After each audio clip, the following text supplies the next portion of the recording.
Are you ready to stop searching outside yourself and deepen the connection that matters the most? Welcome to the Sacred Exchange podcast. We are your hosts, John and Catherine Graham. After years of navigating our own spiritual paths, we have learned that true transformation doesn't happen overnight. It happens in the honest and vulnerable moments when we are willing to journey within with a curious mind and heart.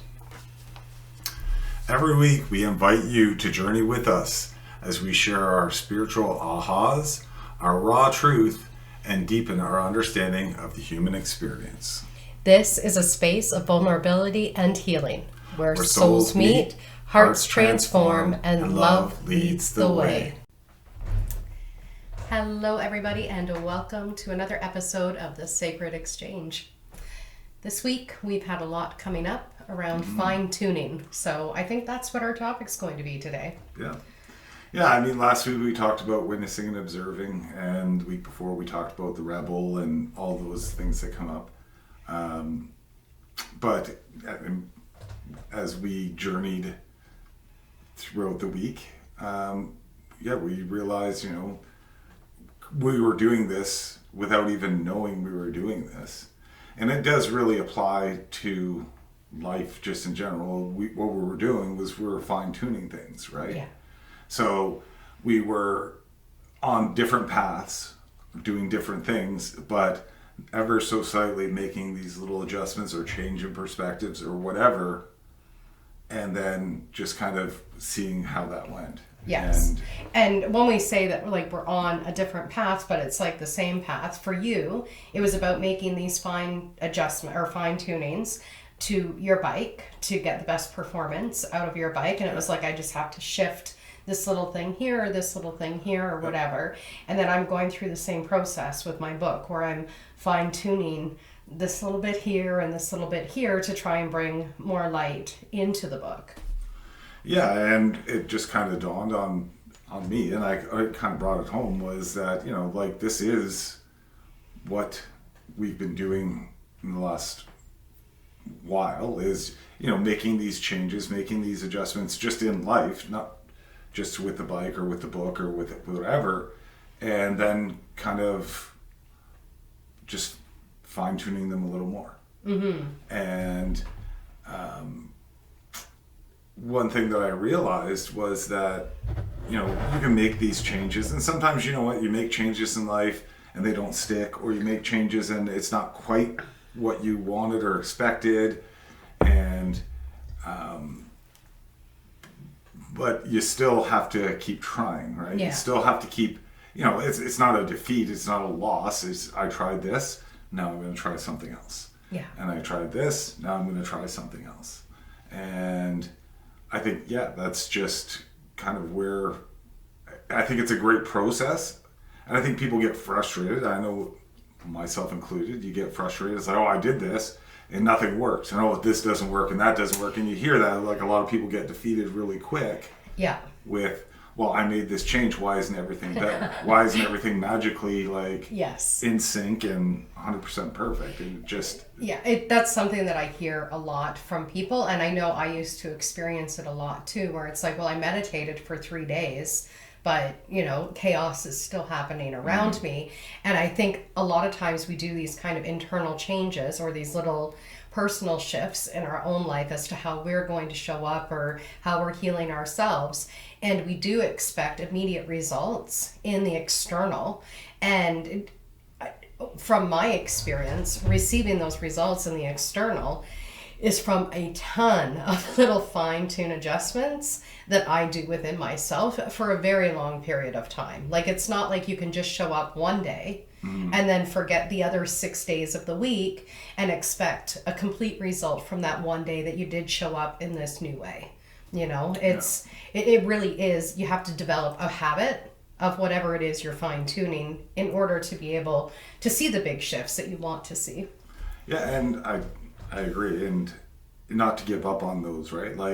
There is, so my process throughout the week, the weather's been the weather. I don't want to say it's been bad, because it's just been the weather. The weather has been the weather. It's been cold and it's been snowy, and trying to make adjustments to when you're riding a bike in the winter, and it's not easy. But this is life, right? I mean, you can take this journey that I had, and you can translate that into any situation where it's like sometimes you have to weather the storm, and sometimes you have to, test it out for a while. Sometimes you can't just make these quick adjustments,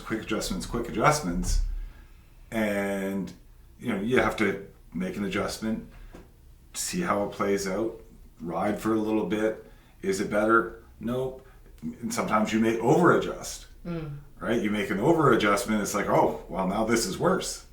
Yeah. So, one thing I realized though is that, you control in your mind, like how you can go forward with that. And that's where a lot of this came up, was just like, this is just a process. Yeah. This process, again, you can take this and apply it to any different situation where it's like, just adjust a little bit, see how it goes. Don't give up, don't get frustrated, or try not to, and adjust some more. Yeah. And wait and see. Yeah. And I think the defeated factor really plays a lot in a lot of our lives. Yep. And I know I've felt defeated many times, where it's like you make these small adjustments in your life, or you make these tiny shifts in your life, and when you're not seeing the results that you expected to receive from doing whatever this fine tune adjustment has been, it can be very frustrating. It can feel very defeating. It can feel like it works for everybody but me. And it truly is an opportunity to just go and look at it a little bit further, to go in a little bit deeper, whether this is about a relationship or about fine-tuning your bike or a health journey or whatever. It's looking at all of the different aspects of things. To make sure you're kind of hitting all of the different levels of awareness that come through whatever that specific area is for you that you're trying to adjust. Yeah, and like, it does, you don't have to make big changes, right? You can make a change in your life, like, I don't know, quitting smoking, right? And you can try to quit smoking, or you can quit smoking or whatever, and sometimes fall back, or whatever that case may be. If you fall back, doesn't mean you're giving up. Yeah. I mean, it is a hard thing to overcome, and sometimes you can make a little adjustment to your whole process, or your whole whatever quitting smoking. So you didn't quit cold turkey, but you reduced smoking by whatever the number is. Yeah. And it's a whole matter of not giving up. It's just continuing on and make it a little less. If it's too much of a change, then fine tune that. Yeah.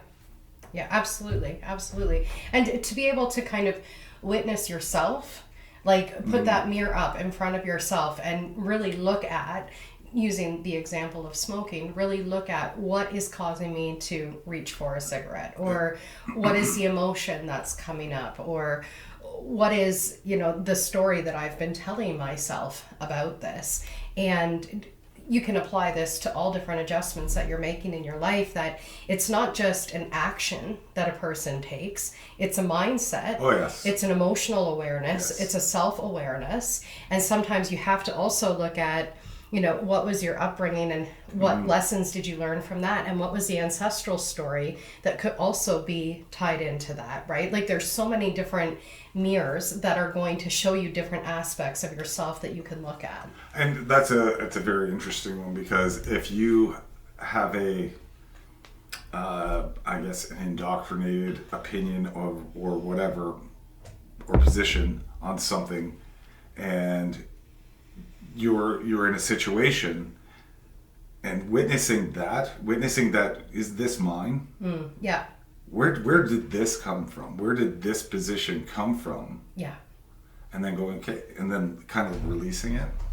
I think that's it's such an invisible stronghold that it can have on a person when it's coming from an ancestral lineage or from a family lineage, that we aren't even aware of when the program got started. We just have this program that's running, and so it feels like this is just the way life is. Why would I question the way that life is? And yet we need to. right? And I just want to say, it's not a permission to start pointing fingers, right? You repeat that all the time. I know, but it's not. I mean, we can go, oh, my parents did this or whatever. We can blame that, but that came from somewhere and whatnot. It's more of an invitation to go deeper. Well, that's exactly it. Like, I don't blame my parents that I have blue eyes. You know, Right. it's like my mom has blue eyes, my dad has blue eyes. Chances are they're going to make blue-eyed children. Yeah. Do you know what I mean? And it's just genetically dispositioned. But when it comes to the emotional stuff, when it comes to the mindset stuff, we do tend to look and point blame or whatever. And you're right, there's no reason to point blame, but it is an opportunity to look and to understand where, why, how, and is it something that I want to continue to carry forward, or can I make some fine-tune adjustments on what has always been to allow myself to slowly make that shift or make that change? Mm-hmm. Yeah, because some of these things are not bad things, they're just a little distorted. They just need to be cleaned up and fine-tuned, right? Yeah, and I thought another part of our week that was interesting was, you know, I wanted to have these adjustments to my bike made so I could go faster. Yes. But I really had to not. It was not the way, right? It was, I would make an adjustment and it was so hard to pedal, whatever. So I had to go slow. Yeah. And no matter, seemed like whatever I did, it was just like, no, you have to stay at this pace. You have to stay at this pace. Yes. And I mean, it was similar for you, where it was like you wanted to get through doing some editing and this, that. Well, because originally I had wanted my book to be published in October of last year. Yeah. And then life happened and things kind of got put on hold as I was waiting for other people to do things and whatnot. And then kind of got, I'm going to say, bitch slapped by a reality that I wasn't expecting. Yeah. And so had to shift a little bit more. And then in my mind, I created another publishing date of February 18th, which is like in 10 more days or 11 more days. But then about a week and a half ago, I had a new idea come up that I'm like, oh, this is what I need to shift in the book. So now I'm creating those shifts within the book. But yeah, I just want to be at that kind of finish line now. I want to be done with it. But like you, it's like, just take it one step at a time. And yes, there's this energy. And I know we're going into the horse year on February 17th. So it's funny that my date was February 18th. Yeah. But we're going into this horse year. And it does feel like I'm the horse that's trying to like race ahead. And I've got someone behind me just holding on to those reins going, just slow down, nice and steady. And I'm like, I just want to go. Yeah. So. And both of us could have got frustrated in it, right? We're like, really, I can't say I didn't get frustrated. There was parts and times where, but then I started going deeper into it and going, okay, so I just have to stay at this pace. Yeah. And, you know, just go through this journey this way. Weather the storm. Yeah. Because, you know, it started getting nasty out. But still continue on, make the adjustments. Similar to you, like you're going through and you're fine-tuning these things and going, no, I just want to get past this. And no, you just need to take that time. Yes. And it is really great. I mean, again, it is a little bit frustrating. But when you come to that sense of like, okay, I'm going to surrender to this. Well, and that's just and I'm it, just going right? to, this is the pace it's going to be. Yeah. What is in this? Yeah. And it's just really starting to break all of that down. And then, you know, again, you're looking at both different journeys, different things, but again, it translates, because I was thinking about this translates across many different things. Oh, like absolutely. Almost anything. Absolutely. And when you talk about the surrender process of it, that's what I've been reiterating to myself, is that it's my ego mind that found a date on the calendar and said, that's the day that this needs to happen, right? When it comes to the day that I need to publish the book. But there's a bigger plan at play, you know, the divine plan, God's plan, or whatever. And because that idea didn't come to me until about a week and a half ago, and now I have to go through that kind of step of, you know, putting that plan into place, it feels like that was divinely guided. Therefore, the date that it's published is also going to be divinely guided, right? And I have found such difficulty in the past surrendering to the divine plan, you know, really holding on to this is what my plan was and the divine better catch up. And it's like, well, who do you think you are? You're not God, so let it go. And yet still continue to move forward with whatever this plan is you have for yourself, but then trusting that the plan is going to work out exactly as the plan is supposed to work out, and most likely in a better way than what you originally thought it could be. Yeah. But it's difficult, right? Oh, absolutely. It's, you know, again, it is somewhat frustrating, but...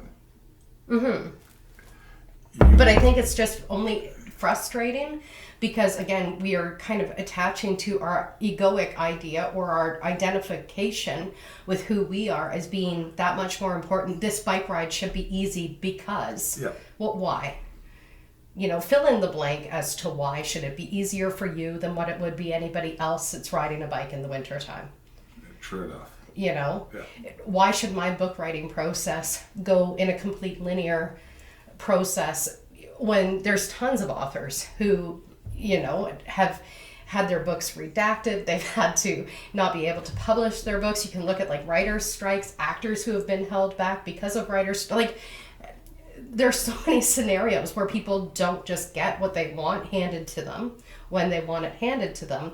And it's that perseverance and allowing themselves to make all of those fine-tune adjustments that has allowed the greater things to actually come through. Yeah, they don't give up, right? You don't give up. You stay persistent and just keep going and refining.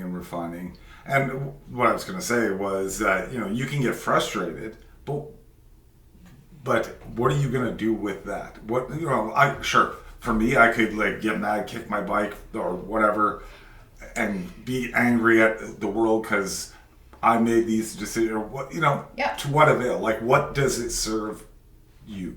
Yeah. Well, and that to me, like, I'm like, take that frustration and channel that energy, right? Well, that's... Like, the frustration, the anger that you might feel, it's such a powerful energy. And if you can learn to channel it into making the changes that you want it to make without fighting the changes that are happening or the things that are showing up, it, to me, can prove to be a very powerful way of initiating those changes in your life. Yeah, to me, it's surrendering to that and going, okay, you know, we said this term before, surrender to God, right? Where it's like, okay, I'm at this pace, this is the adjustments I'm going to make, and I'm going to continue. I'm not going to stop because, you know, the weather is bad or this didn't work this time or whatever the case may be. I'm going to continue to make those adjustments. Yeah, I'm going to continue to show up in the ways that I can show up. Yeah. And I do believe there's a supportive energy behind that, right? And I mean, we can look at all the inspirational videos of humans throughout time, and what is the key kind of element for each of them? They didn't give up. Yeah. They had a dream and they didn't give up. And life handed them all these opportunities to give up, and they chose not to take that, right? And I know I've definitely in the past have given up on things or felt completely defeated by the way life was showing up and just going, okay, fine, I give up. You don't want me to have it, I give up. And sometimes I wonder if it's not the universe saying to you, you know, I don't want you to have this, or if it's saying to you, how badly do you want this? Yeah. What are you willing to do? What are you willing to give? What are you willing to sacrifice in order to get this thing that you truly, truly think you want? Yeah. Or it's not time, right? It's not, I'm going to give you a taste or a little bit of this, but it may not be the time for this to happen at this point. Yeah. And that's where I know I've really gotten lost in the past, is with the timeline of things and like truly believing more so in the dates on the calendar and going like, I said it was going to be this day, so it should be this day. It has to be done by this, or if this isn't done in 5 years, then I'm just not. And like, I've put so many timeline stamps on things in the past, which has only just restricted me and my experience. Yeah. Yeah, and I think it is. It's important to have that trust piece where it's like, when you surrender. For me, I can't. I don't want to speak for everybody. It's when I surrender these parts, and it's like, okay, this just is how it is, and I trust. And I kind of say this in my head. I trust that I can't go faster or I can't do this for a reason. For whatever that reason is, I don't need to know.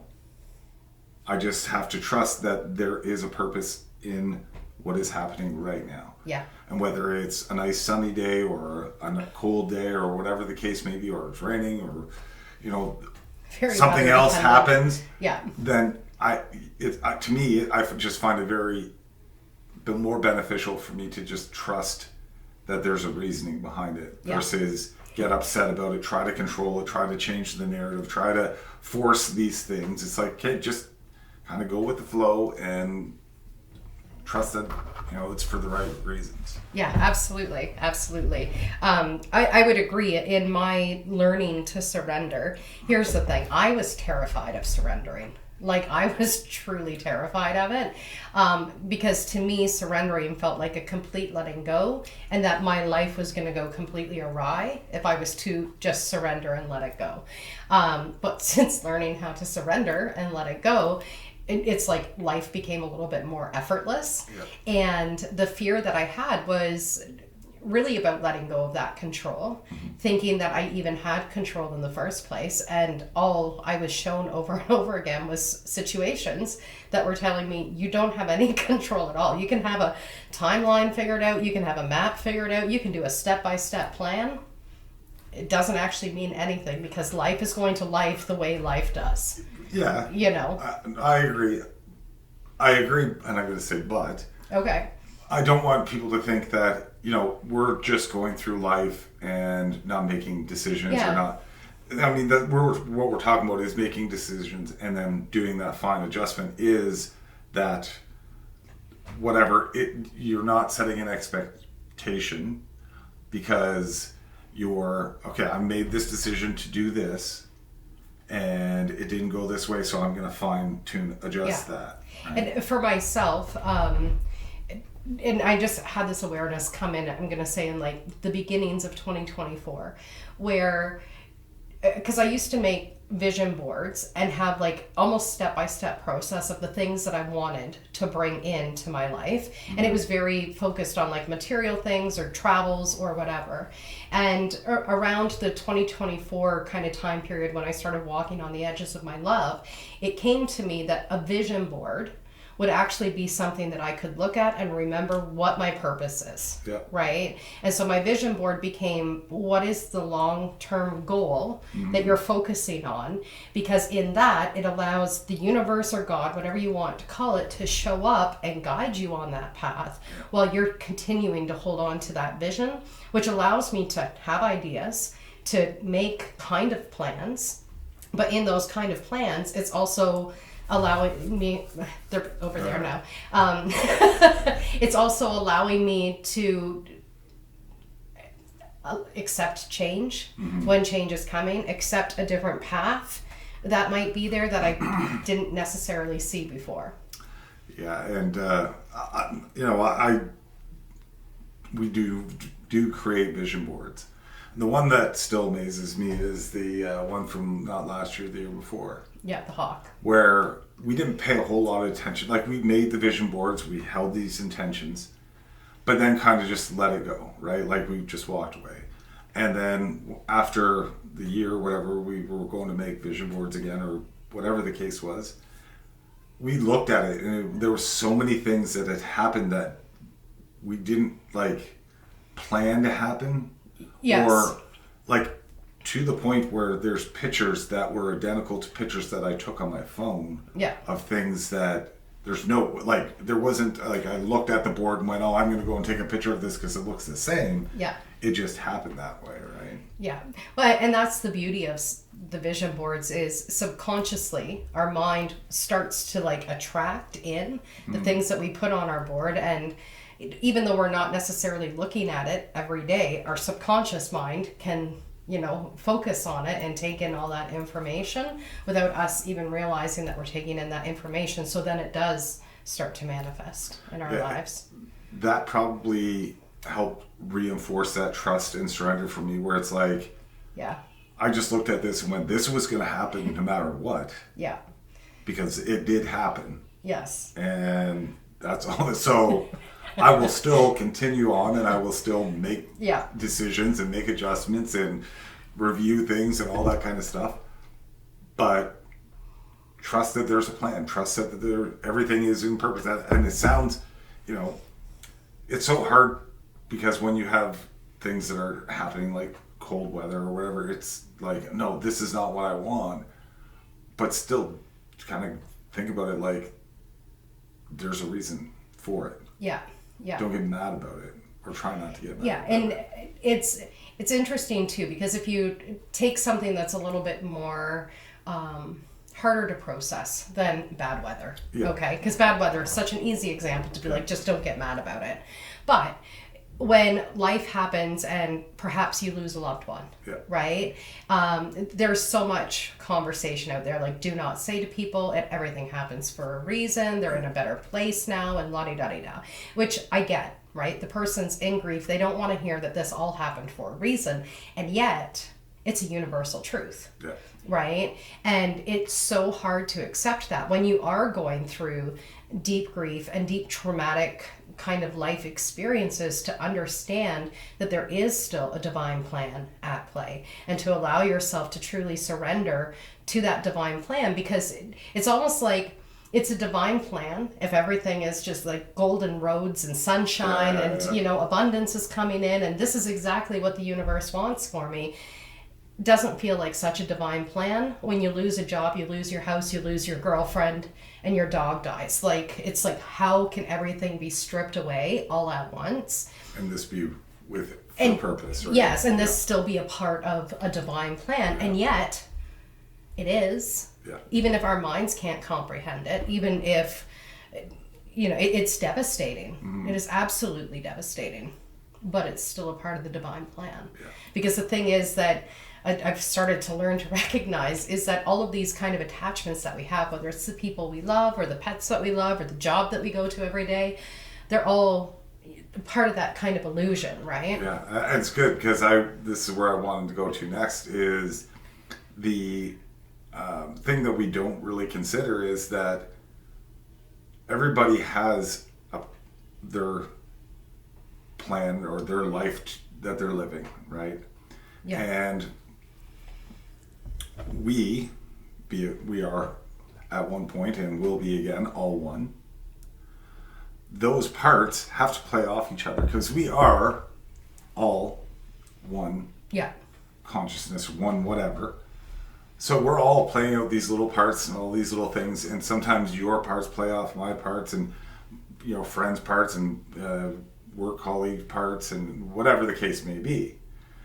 And sometimes we get frustrated by somebody's making this decision or somebody's not making or doing whatever they should be. But I think we forget that is the piece they need to fill. It's not, it has purpose. Yeah.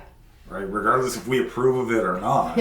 Yeah. And I think with that, like the fine tuning piece, it's like you still go through the process, whatever you're doing, do the fine tuning, but remember somebody else may come in and they've got their piece to play and it may not line up right. Yeah. And now you have to fine tune again, and then you got to kind of rewind or go back or shift your perspective on things, and always keep that just in mind that you're not, as much as we're in this journey as one, we have different parts to play. Absolutely, and there's different things that people need to experience, and they experience them at different times, different lessons that they need to learn or lessons that they need to unlearn.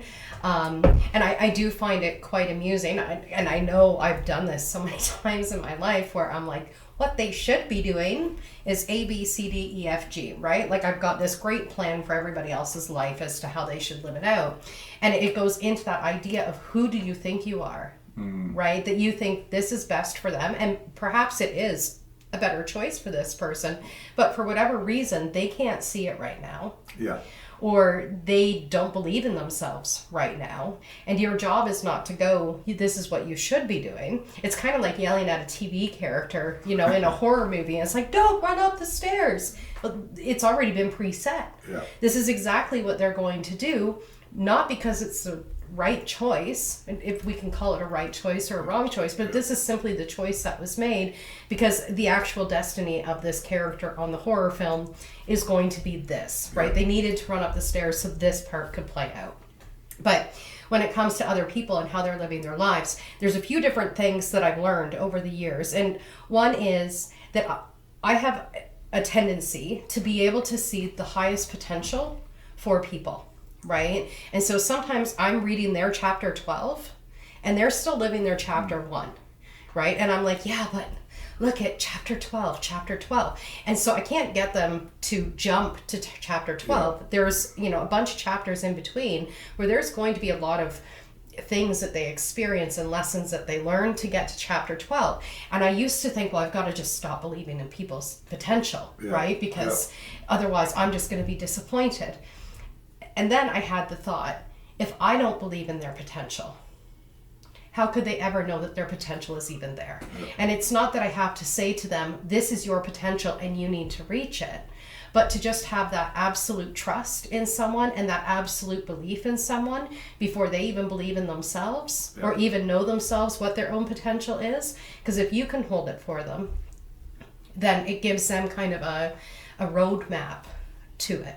And then another thing that I've learned too is sometimes when I'm going what they should be doing, it is really a reflection to me of what I would just do, right? And only because I've gone through experiences like that. So it's like, oh, this is easy. It's 2 + 2 = 4. Yeah. I know the answer to that. This is step by step. And I remember a few years ago, you had a friend over who was going through a breakup. And as he was expressing all of the pain of the breakup and the splitting of the assets and the anger that was happening between them, and we're both going, yep, that's exactly how it goes and that's exactly how it happens and stuff. And he's like, okay, you guys may have gone through this already. I've never gone through this before. This is the first time for me. And that was another big lesson for me as well, is understanding that everybody has got a different time frame for what they're experiencing, and to trust that as they go through that experience for the first time, they're not going to know. Right? How could they know?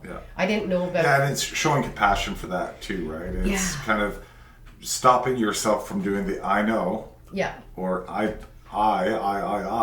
and just letting them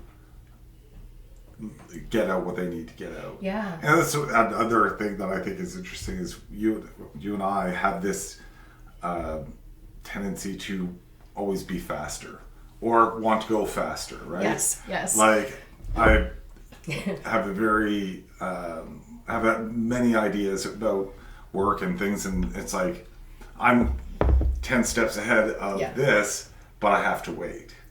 And I used to get frustrated by that, and now it's more like I just have to hold that, and I have to hold that for other people. It's not just me, right? Like, so the way I look at it now, it's like as you were saying, you see this good in people, they're just not quite there yet. And it's like, but I'm still cheering for you. I'm still in your corner. I see this. I'm gonna still hold this vision, and we're just gonna let this play out how it needs to play out. And it used to frustrate me because you want to get to that point, right? And it's kind of what we're talking about with the fine tuning. You want to get there. You want to go faster, but now it's more just, okay, I know this, but I'm not going to let go of it. And how we get there is now I start looking at that more so as like, okay, what are these steps? And are these steps in alignment with what that is?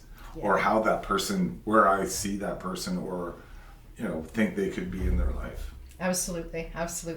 When you talk about us wanting to go faster and stuff, my favorite Care Bears episode when I was a kid was one, it was called The Big Race or The Great Race or something like Yeah. this. And the main character in that one was Swift Heart Rabbit, who was my favorite character. And I even had a little stuffed Swift Heart Rabbit.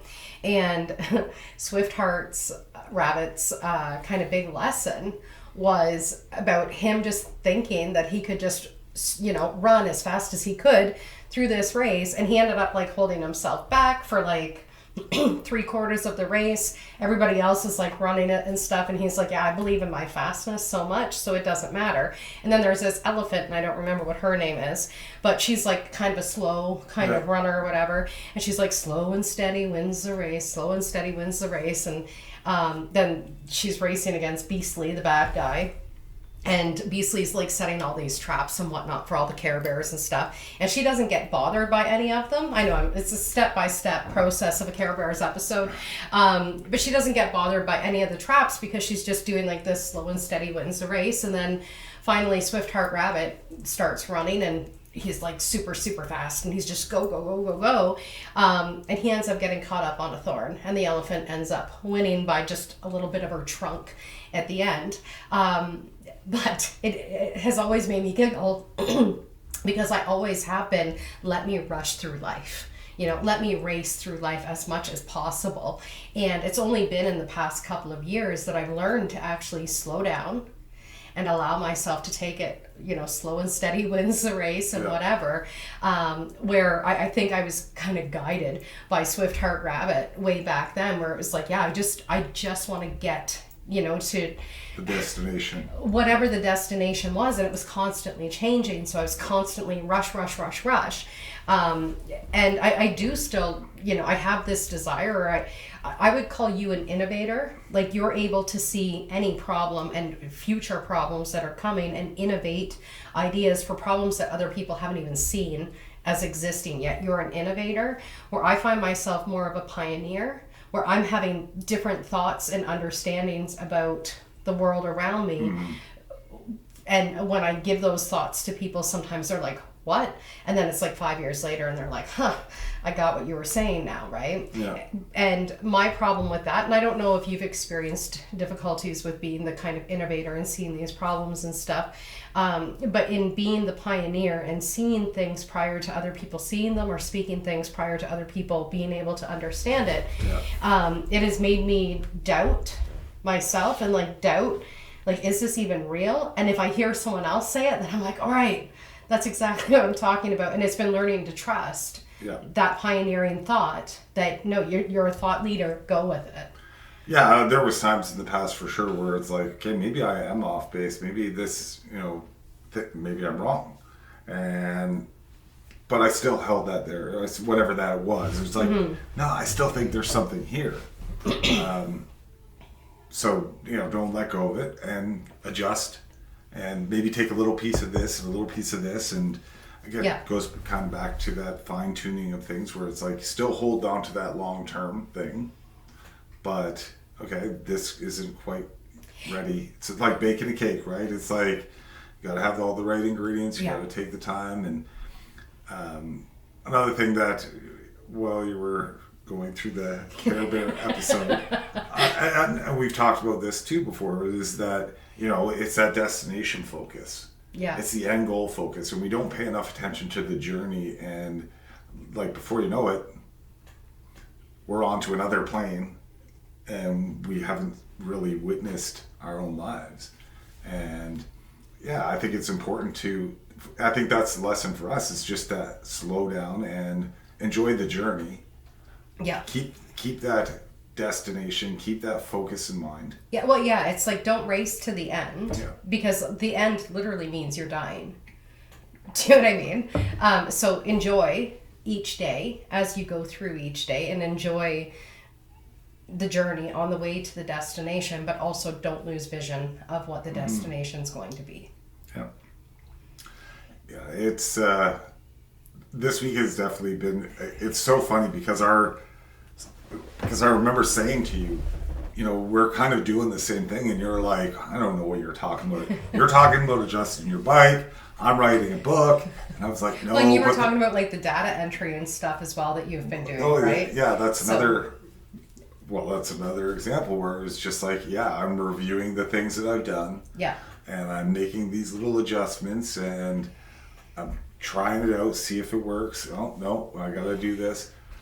And yeah, I remember bringing to you, like, I don't know what you're talking about. When we talked in person, then it was like, I see it okay, now. I get what you're saying. But it has been just very, very similar, but totally different. Well, and different ways of experiencing it, right?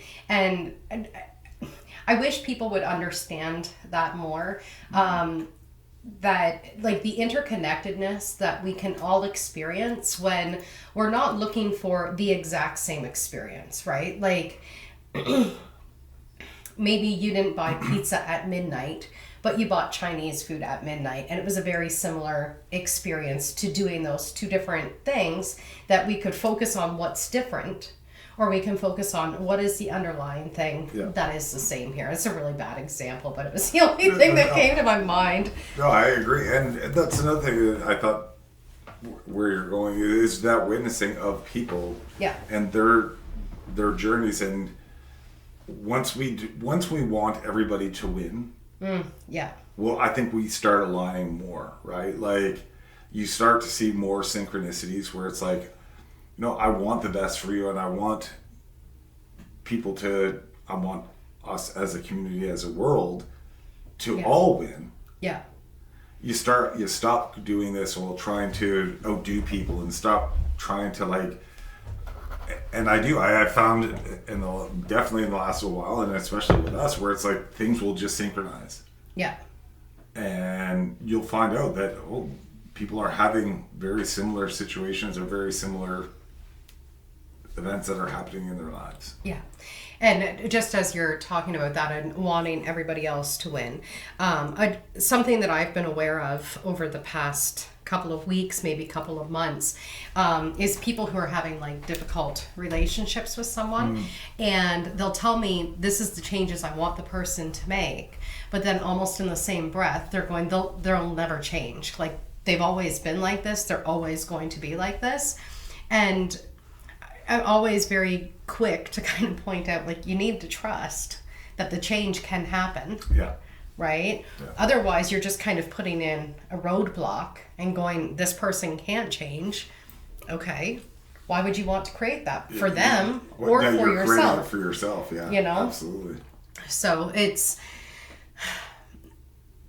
can be hard when people just keep showing up the exact same way over and over and over again. And yet, if you can trust that they can change, because I think we all can. Like, I mean, we're literally changing every single day down to the cellular level, which means we have the ability to change if we choose.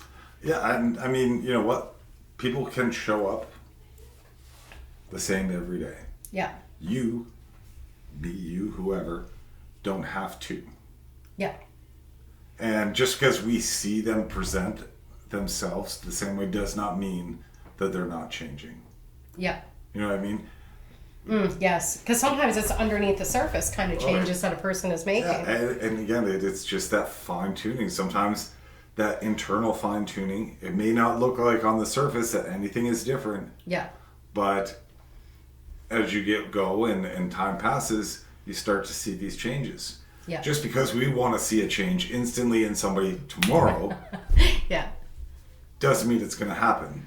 But it doesn't mean that they're not working on that internal change. Yeah. Yeah. Well, I mean, they say that like scientifically every 7 years, all of your cells in your body have completely regenerated, and all of like your skin, it sheds off and whatever. So every 7 years, you're actually like a brand new version of yourself, right? Like all of your cells have changed, your skin has changed, and it's like, it's the same avatar, and it's happening constantly. But because it's such a kind of slow process, although I'm like, is that really slow, 7 years for your entire body to change itself? It doesn't actually seem like it's that slow. But yeah, if our physical bodies can change that much in 7 years, that you're a brand new person now than what you were 7 years ago, then I don't see why our energetics or our mindsets or our emotions can't also slowly make those changes. And I agree. And sometimes I don't think it depends on what the adjustment or change is, right? Some things can happen really fast and boom, next thing you know, this person has done a whole 180 and whatever. Yeah. Some things are slow. We just have to lose that expectation of this is when it needs to happen. Yeah. Well, and I would say too, sometimes you don't even recognize that you yourself have changed or that someone else has changed until you're met with the same experience that maybe you guys experienced in the past together. Yeah. And then it's in how you're now responding versus how you used to respond that actually shows the change, which is something else we got to experience this week where an old experience that we went through was a very triggering experience for both of us on different levels. And this week we had a similar experience show up and we were both calm. We were like kind of zen about it and going, okay, I remember the old version of me and it's just not showing up right now, which is really awesome to experience and to witness, I think, in each other. Oh, absolutely. It is. It was very interesting because there was no stress, there was no anger. It was just, okay, this is just part of this. Yeah. And we had to take steps and we had to take action on a number of different things. Yeah. And similar to ways of the past, but in a different energy. Yes. Well, and I think in the past, when this stuff happened, we were both so triggered by what was happening and then often looked at each other as the person to battle over it. Or one person's like ready to battle and the other person's like, I'm hands off. I don't actually care about this enough. You're caring too much or whatever. And this time to both come in neutral and to see it as this is just an experience. It's not personal. And honestly, I didn't really have any big emotions about the whole thing, which was just wild to me. Because I was like, an old version of me would have like responded totally differently. Which then is almost embarrassing when I think of the old version of me and how I would respond and how I would react and everything. And it's like, oh, wow. Yeah. Yeah. Yeah, and along with that scenario, that situation that we had, I wanted to touch a little bit on the whole mirroring, because even when you're making fine-tune adjustments, things are going to come up like this. Yeah. And there's another thing that we really don't pay a whole lot of attention to, because we think that when I talk to you, you're talking back to me and you're expressing yourself versus mirroring something to me that I need to learn, right? So we go through these experiences thinking, oh, this person did this, it's them, they're the problem, they're the whatever. Yeah. And we take our eyes off of what am I needing from this? Yes. And with those fine-tune adjustments, and you're going to experience that. Yeah. And but you need to like pay attention to that as well. Yeah. Right? There is a lot, but it is there, and yeah. Well, I think it's so helpful when you have someone in your life, whether it's a partner or a friend or whatever, that can help point out to you how you're also like this thing that is happening in your life right now, which was an experience that I had this week when I was talking to my trade partner and saying like, this is this experience that's come up right now. And she was like, oh, that's interesting because you were last working on self-sabotage and now this self-sabotage is showing up. So this person's actually just doing the same thing that you're trying to clear. And it was like, oh, kind of I needed that. Warning, right? To say, hey, don't do this to yourself. Yes. You've done this before. Yes. I'm going to show you. Yes. And it's that opportunity to be able to see it and go, right, it wasn't personal, but also allow it to be personal, to see where in your life are you doing that exact same thing, or where in your life do you need this kind of reminder as to why it's bad. Because again, we do tend to look at everybody else outside of us and think they're separate and they're also the problem, and they're not. They're just reflecting to us what we need to see or experience. And I think a lot of times our response to what this external stuff is actually what is needing to be highlighted. Right, and we don't want to take ownership of them, right? Yeah, but it's really just taking ownership of yourself. Yes. And well, it's the collective. yes, and like when I'm reading A Course in Miracles, it's very much about, every time you attack someone outside of you, all you're doing is attacking yourself, but you don't realize you're attacking yourself for this unmet guilt that you have within you because you actually believe that you're really not worthy of anything. So now you'll attack everybody else, which helps you feel powerful. But also it's just you that you're attacking, which helps to reiterate how guilty you feel. Yeah. Right? So it's just a wild concept. Yeah. And yeah. And I really think it cements or goes back and just solidifies more and more how we are a collective. Yes. Yes, we have our individual parts to play out, but just having that and holding that and trusting that, hey, yeah, we all have these different things to play out, but we're doing this together. And everything you do and everything everybody else does is for me as well. Yeah. Not just, oh, look at them, they've got this and they've got that. No, that is the part that they need to play. Yeah. And that's great. Yeah, absolutely. Let them play it. Yes. Yes. And what can I learn from that? What can I take away from that? What is it for me from this? Yeah.